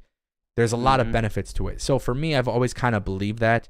And I think too, Billy, like Jay White, I saw somebody in the chat mention it earlier, and I'm sorry guys, the chat's going so quick, so it's hard to keep up with it. But somebody in the chat said at one point something about, well, Jay White can go for the U.S. title. Now, if you would have asked me, would Jay White and Austin Theory be a match that I want to watch for a U.S. championship match? No, I wouldn't. I wouldn't. I don't really like open challenges, in my opinion. I think when John Cena did it, it was cool. I think open challenges. Anybody else doing it feels wrong. Yeah, I think. I just think like certain things. Certain. It was times, a John Cena thing. It obviously became a thing way before John Cena. I just liked when John Cena did it specifically. Right. But if Jay White at any point beat up Theory and took the U.S. title from him, some people would be like, "Oh, imagine leaving New Japan just to go become the U.S. champion in WWE." They would find a negative in it, right? And my counter argument to that would be, wow, thank God WWE kept Jay White as Jay White. Thank God they've presented him in a massive way. And thank God they've had Jay White go and take a championship on his debut. Because that signifies to me, especially with how... He's a big deal. He's a big deal. Especially with how valuable those mid-card titles are now. Yeah. Now, and they're very valuable now. If it was the mid-card titles that were booked under Vince, where we didn't see them on PLEs, would I want Jay White to hold that championship belt? No. So my point is, it's a little bit different now with how things are being ran, and I run. Yeah. I do want to shout out to Cody Nippin for a $4.99 super chat. Gatekeeping in wrestling is a thing, and I honestly hate it. Makes it all kind of unbearable. Billy, what is your response to that? Yeah. No, he's right. It is. It feels like gatekeeping. It's just you're trying to hold things back. You know what I'm saying? And I don't know. It's a weird scenario. What are your thoughts? I've always hated gatekeeping because there's a company out there that exists. Okay.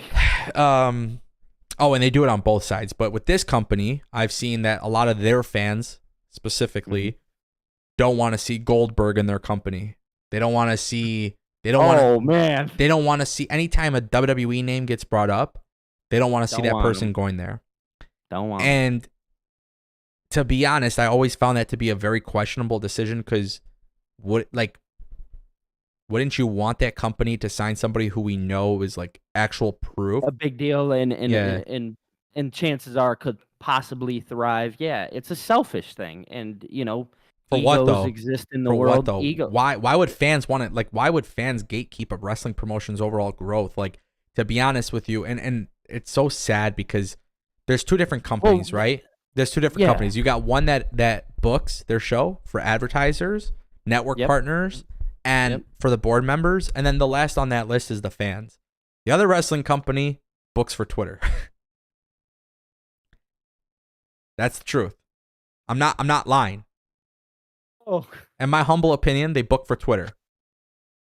And guess what? Can I tell you something? The one that books for Twitter sometimes could have some really great television shows. Absolutely. They could. Absolutely. They could, right? Absolutely. They could. Yeah. Yeah. Can you book? In fact, can you book? And I'm not using Goldberg as an example. mm-hmm. Fuck it. We're using Goldberg as an example. If Goldberg went to AEW, fuck it. Yeah. If Goldberg went to AEW, we're throwing him out there. Okay. All right. If Goldberg went to AEW, would he put on a 5-star banger of a match? No. At this stage, I don't know. I can't tell you because guess what? In WWE, they didn't necessarily make me believe that Goldberg could have 5-star matches. Based on my curriculum, I have my own star rating. Five stars in the angle. 5-star angle rating. That's it. I don't look at anybody else's stars. My stars matter. I'm coming up with my own rating system now. So in my belief, in my belief, I don't believe that Goldberg would give me a 5-star match based on what I've seen from him in recent years through WWE. That's based on WWE producing and directing those matches, okay? However, I do look at Goldberg as a valuable name in the world of pro wrestling. Mind you. Well, it's just like Sting. Exactly. That's what it is. It's just like Sting. I don't know if that's I don't know if that's a really, really good example though, because Sting is just he's like 61 years old or something, and he's incredible. It's like weird. It's like weird how good Sting is at this age. Like there's guys younger than him who can't do the things that he does. So maybe not the best example, but yeah. But the point that I'm trying to make about it is you can, again, it's weird. Oh, we don't want Goldberg. We don't want Goldberg. We don't want Goldberg.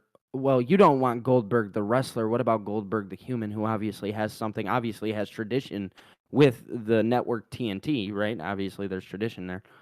And then also on top of that, you have. He's a knowledgeable person. I mean, people love to say, oh, he came into the business, did not love the business, which you look back at the 90s, obviously you could see it all day long. But then you look at how he came back in 2017, and you're like, okay, obviously you feel something for this business. You felt obligated to do something. Billy, can I ask you a question? Yeah, go ahead. Sorry to cut you off. Do you like your job? You're good. Do I like my job? Yeah. No. No? It's a job. It's a job. Okay. Yeah. We don't have to talk specifics because obviously we're live on air. But I know what you do for a living. Yeah.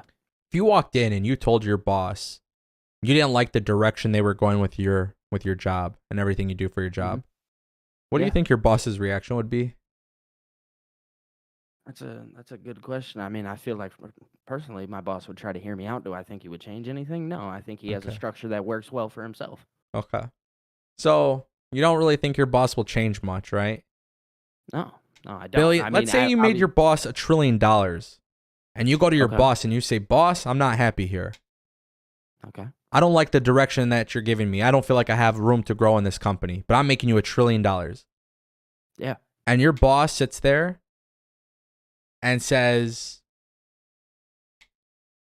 maybe we'll take a look into it. Let's see. I hear you, but let's see. Let's give it some time, right? Let's say that's what your boss says. Yeah. Give us some time. We'll figure things out. We'll work on it. Time goes on. You realize your boss isn't actually listening to you, right? Yeah. Okay. At that point, you'd probably leave your company because you don't feel valuable, right? Yeah. After I just made you $1 trillion, and we'll hear you out. But some people, just so you know, some people are scared to confront their boss to begin with. Some people just go into work knowing damn well it's a job and that's it. They're there to get paid. They shut the fuck up. Some people, well, no, it's not about what Goldberg did or didn't do. We weren't there for those conversations. Who the fuck are we to sit there and say whether or not to say a wrestler felt a certain way about their job or not? It's their job. Mm-hmm. Right. Because it goes back to the same thing that you just said with your boss, right? Mm-hmm. You tell your boss how you feel, and your boss goes, "Hey, we'll look into it. We'll see what we can do. I made you $1 trillion. You would expect some change." Some people would sit there and be like, "I made you $1 trillion. This is not acceptable. I know my value." They'd argue it. And some people are very content with realizing, "Hey, I get paid. I do my job. I shut the hell up." There's two different types of. There's 3 types of workers. You have the ones who are looking to grow and progress and make as much money as possible. You have the people that are there for security, Maybe they don't put in the most effort, but they go and get their job. They do it well. They do what's asked. They do the bare minimum of what's asked. Then you have the people who just don't want to work at all. Those are the 3 types of workers, right? You have people, they work a job. I know because I used to be a boss and I used to see people how they didn't want to work. And in my opinion, I was like, wow, like, why am I going to sit here and try to help you make more money and help you grow in the company if you're not going to give it back to me in the same capacity, right? So in the world of wrestling, I wouldn't look at a wrestler and say they don't love this business or they love this business. Because guess what? As a fan, I don't know what they're thinking. To them, that's just their job. Yeah. Now, you know what I could say, though? Hey, every time this guy's on TV, every time this guy is wrestling, every time this guy is doing something, it doesn't look like he's enjoying himself, but it also doesn't look like he's doing a good job. Yeah. Now I can say something. I could say, hey, for example, hypothetically speaking, hey, Goldberg, you're not doing too well, right? You don't look. Hey, Goldberg, you're not good at this, man. It doesn't look like you care to be there. You're sloppy. You're not wrestling. You're not really. At the end of the day, there's a difference, right? So my point that I'm making is, especially goes back to the gatekeeping thing. I don't look at Goldberg from the perspective of, oh, he can wrestle a 10-star match. I don't look at Goldberg based on the history of, oh, maybe he likes wrestling or doesn't like wrestling, because I don't know that for a fact. But what I could say is Goldberg is a big name, and AEW would benefit from having that big name. Absolutely. Now, I also have said history. Yeah, go ahead. I've also used the example, though, because it would only benefit your business if you had Goldberg come in and put somebody over, like a guy like Wardlow who lost momentum, right? Yep. So my whole explanation comes down to, and it goes back to the super chat, is gatekeeping is a bad idea if you really don't want your business to grow. Because if we know Goldberg can make AEW money, maybe that's the thing that AEW needs to be able to confidently sign Sasha Banks. The big story for those who are watching live, we have a little bit over 200 viewers. There's a story that Drew McIntyre's contract is coming up this year. Sounds like he's far apart on the deal. I made a whole video on this. For those who missed it, go ahead and watch it whenever at your convenience. Tomorrow night, well, actually, it's 1:42 in the morning. So tonight, technically, he's going to be in a triple threat match. That's a match to pay attention to because of the fact that maybe he wins, maybe he loses. We don't know. But it could signify that he might be on his way out potentially, right? I made that video and people were like, "Oh, we wouldn't want Drew McIntyre in AEW. Like he doesn't belong here." And I can't sit here and factually tell you everything about Drew. Like I didn't do the research, I didn't pull up the numbers, but I can't tell you what Drew McIntyre's merch sales are. I can't tell you what the ticket sales are with him on a card and not on the card. I can't sit there. I haven't done the research. You don't know the metrics. For sure. Off the top of my head. I can find them. I can get it. I can look it up. It's not hard to Google, right? Yeah. But I would say just based on how Drew McIntyre has been when he left WWE originally and became Drew Galloway and Impact in the Indies, to then when he came back to WWE as Drew McIntyre, I feel like I would consider him a top name in WWE. I think it's fair to say he's a top name.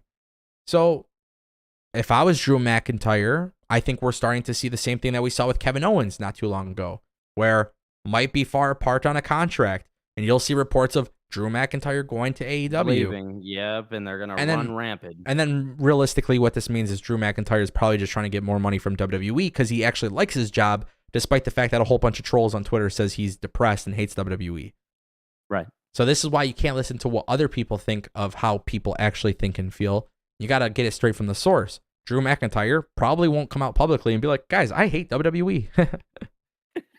No, right? I don't think he will. Right? No. So my point that it just goes back to what I was saying though. It's all about the gatekeeping and shit. Gatekeeping. I want to see these wrestlers make money. Don't really give a shit where they go, because doesn't matter where you work. At the end of the day, as long as you work. And here's the thing, right? I just want to be entertained. So if you go to AEW, for all I care, you can go to GCW or Impact.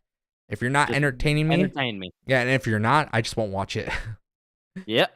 No, like I mean, I know it is my job. Literally, it's my full-time job to talk about every wrestling promotion and everything. Yeah. But I've been very adamant with my audience, and I think that's why I'm super transparent. Is hey, if I don't like something, I'm not talking about it, and you can tell when I like something and when I don't, and I stay true to my stuff. So, and that's why I loved WrestleMania tonight, because I felt like I enjoyed the entire show and I was constantly invested in it. And so overall takeaway is a thumbs up. Oh, 100%. It's going to go down. If tomorrow night matches the same level of success as tonight did, I would say it's going to be top 5 WrestleManias of all time. I highly agree with that because tonight was amazing. Again, felt like a roller coaster ride, dude. It really did. It shouldn't have really been that good. No, It shouldn't have. And I think you said something about like Eddie and Ray, and this will be one of the last things I touch on. But Eddie and Ray and that connection, I had to, at the same. You said that you rewinded it. I had to pause it, go back, and listen to it again because I got goosebumps. I just felt them down my arm, and I was like, "This is a good feeling." I've watched it 4 times now. That's crazy. Yeah, That's I've crazy. watched it 4 times. Just amazing. Overall amazing. Eddie And Guerrero, obviously- he was my favorite. Go ahead. I think I've had conversations like, I know you're a CM Punk guy. Yeah. Eddie Guerrero is my, growing up and watching him. Yeah. Eddie obviously plays a part in my childhood. If we're going to talk about that, Eddie obviously plays such an important part. And yeah, I am a big CM Punk guy, but Eddie definitely, at that same time, man, it's just you watch it, you feel it, and the history, which just makes it feel that good. Just amazing. And like I said, tomorrow is going to be great. Obviously, we have the Hell in a Cell. We got the triple threat match. We got the women's showcase, Roman and Cody. There's so many things to be excited for. Bianca and Asuka. It has the potential to definitely do the exact same thing that night one did.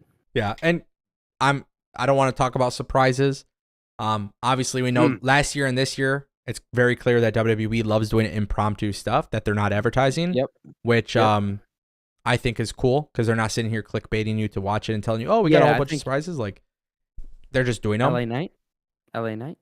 Buddy, the things that I've heard, if true, night 2 will go down as the WrestleMania that all the fans have been asking for. But that's what I'd like to hear. We did get a couple super chats, Billy, while I was live streaming during the panel today.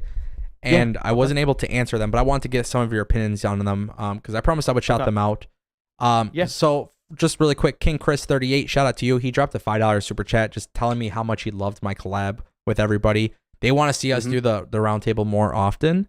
So King Chris, thank you for the super chat. I cannot spoil anything. Rick Corrales dropped a $2 super chat. I like this one. I want to hear your opinion on it because I brought it up in today's stream. Rick Corrales dropped a $2 super chat saying, do we see Heyman go with Solo? And Billy, we didn't see Solo Sikoa or Paul Heyman tonight. And I think there's significance behind that. I think if you're going to move forward with Solo, yes, Heyman goes with Solo. You think so? That's personal opinion. Yeah, I do. The reason why is because obviously we know what they're trying to do with Solo, and I think you had mentioned it. Obviously, next year maybe Roman put him over, and even before then, I think maybe towards like SummerSlam, Survivor Series, Royal Rumble, wherever you want to do it, you can start getting Paul involved with Solo. Yeah, I'd agree with it. I think that's a great idea, man. I snapped on that whole prediction. Honestly, earlier, dude. When I knew like JD and everybody was feeling it because it's like passing of the torch, and it's just another long-term story that you can do. Which is, I'm glad a lot of people were interested in it. It's an interesting story, and you could see how it could play out at the end. And as long as I see it ending, I like to believe that I'm happy about the idea that I've made in my head. Now, do you get why I say I don't think there's a right or wrong answer with Cody versus Roman? Yeah, I do. I think there's a lot you can do. There's so many different ways you could take it. The Jay White stuff and Seth and Cody, and then obviously Solo and Jay and the Usos and the Fall of Bloodline. I just think because my prediction goes to SummerSlam and it's Jay and Roman. Obviously, that's the first step. A little first step. Yeah, that's the first step. Yep. That's gonna be, I think, where Jay Solo. To be honest, let's you know what? I love these moments. This is when I start clipping things because I just know it's a beautiful take. So. Your whole idea is like the whole idea is okay, Jey Uso versus Roman Reigns at SummerSlam. If we're booking this the right way and we're doing another long-term story for the fall of the Roman Empire, you have Jey Uso versus Roman. Solo Sikoa is the middleman. He has to decide, does he pick his brothers or does he pick the tribal chief? And right, that's exactly. He's and the henchman here. and that right there in Detroit is how we now get to the point of where Solo Sikoa versus Roman Reigns is then the story that they build to for WrestleMania 40. Yeah, I love it, dude. I So love it. that right there is the solution, right? I think that's Yeah, a very I agree. fair Solo Sikoa turning on Roman, choosing his brother, actually makes him a babyface. Yeah, it would. It would. And Jay obviously works as a babyface. We've seen it work. So we know that'll work. You know what I'm saying? WWE could just hire me now. Beautiful. Money. Yeah, Printing just- money. Just printing it. Printing the money, baby.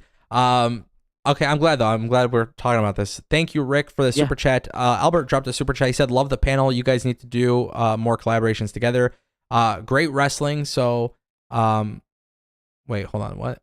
So far? Oh yeah, so far there's been a lot of great wrestling. What's your favorite match across all these promotions lately? So for me, I mean, this super chat was left before WrestleMania started. I personally just loved Rhea and Charlotte. So I loved so many matches tonight, but Rhea and Charlotte match of the night so far.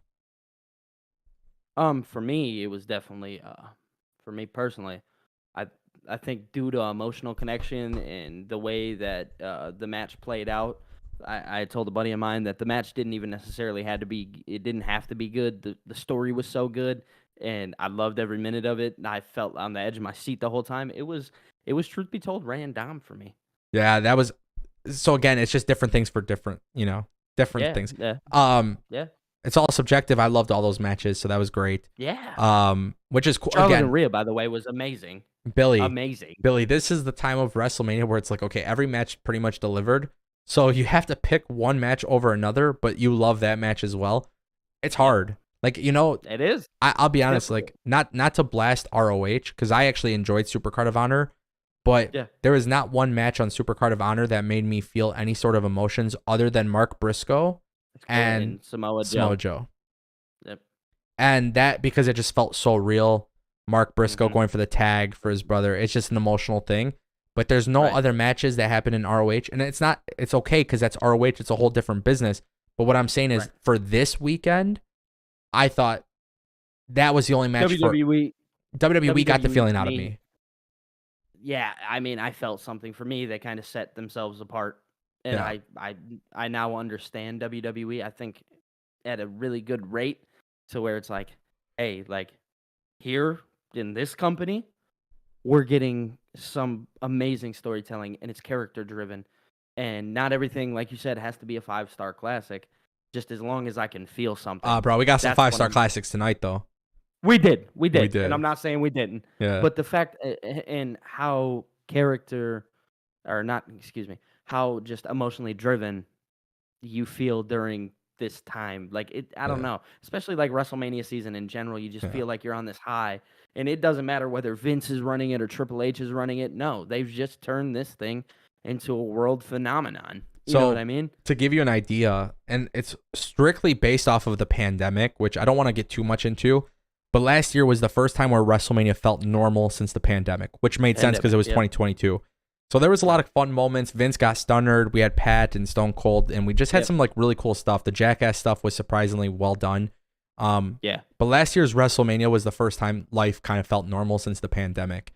This time, it was a crazy feeling. WrestleMania, that WrestleMania, by the way, was incredible, but it's not the same type of incredible as this WrestleMania. This had you because this felt like Mania. This felt like the WrestleMania, which was important to me because it was a challenge to see, hey, can we trust this company? They kind of messed up on the build in certain areas. Can they really deliver a good card? It's not an excuse for the bad build, but now there's no more excuses. They have to really, tie up the loose ends. There was another super chat from Cedric Gilmer for $15. He was saying that the All-Star panel thing was really awesome, and he felt like that was basically the YouTube version of NWO. Honestly, man, just so like an FYI, because I know I've talked to you about it before, but there's been a lot of people who have asked me and JD to stream together because we are totally different in our views. And our personalities are totally different. You got one who's a little bit more loud, and you got me who's a little bit more chill. And mellow. I just like to be a little bit more relaxed and stuff. And JD, we're just two different styles, and two different viewpoints. And I've met JD a couple times, and I've hung out with JD and talked wrestling with him. And I feel like I've always enjoyed my conversations with JD because we're normal in the regard of like, we're not going to sit here and fight each other on our opinions on wrestling. Wrestling opinions. Yeah, that's weird. We're not waving one company's flag. So when people were saying all day that like this is like the NWO or we broke down the forbidden door and stuff, I just want to say thank you all for allowing us to do it. And thank you all for not only asking for it, but then also like really showing love. Because to be honest with you, man, a lot of people will sit there. I've seen it before. Oh, Ango, we want you to do this. And then it's like you do it. And then like they either forget that you did it or they didn't even know you did it to begin with, So we're trying to listen to the people. Again, I can't really spoil it, but that was fun as hell. Bro, I called you and I told you how excited I was for you. I thought what you guys did today was awesome. Yeah, I'm man. not going to lie to you. I told you, man, I'm proud of you every day. I appreciate that. This is coming from a friend. Yeah. You know what I'm saying? I appreciate it, man. Big moves this year. Shout out to Cedric Gilmer because he dropped those super chats earlier today, and I do appreciate that. Chat, make sure you keep supporting. Yes, definitely. And then the final super chat was from Anthony Bain. He said, so Gunther defeats Sheamus and Drew turns heel. And Billy, I actually specifically left this one out because I just want to quickly talk about this.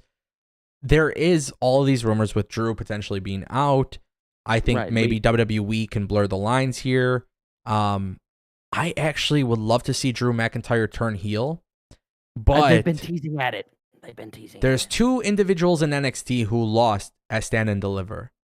Ilya Dragunov and JD McDonough. Oh. And they're feuding, but I'm curious if maybe they can join. Coexist, maybe? Coexist. I fucking hate that famous term. word. I hate that shit, bro. I hate the coexist shit. Fuck. But I do think maybe these enemies can become good friends if it makes sense for business. Well, because you can, and this is me going way back, but you can kind of call back to that 7-match series with Cesaro and Sheamus back when they formed the bar. Yeah. That's a crazy callback, but you could. Yeah. History repeats you itself. You just beat the shit out of each other so much that at some point you got to be like, you know what, we got to shake hands and figure this out. And they've been beating the hell out of each other. You know what I'm saying? So when I saw this super chat, I just kept thinking, I'm like, man, you know what? We could blur the lines with maybe Drew potentially leaving, ends up he stays. But what if Drew McIntyre were to turn heel and he then runs his own faction? Listen, I love factions, especially in this situation. We got the Bloodline, we got the Judgment Day, we got Imperium, we got LWO. I feel like there's a couple more that I'm missing, but there's definitely groups in WWE not like that.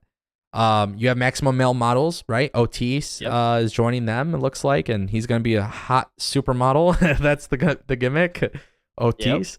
So my whole thing is like, if WWE is going to build these factions and Drew McIntyre turns heel, what about bringing two NXT guys who could benefit from being with Drew and helping them get the win? Which, by the way, when we're talking about championships, after Roman potentially loses the belt and you need fresh opponents, Drew McIntyre is always a reliable champion. He's done a great job putting the company on his back.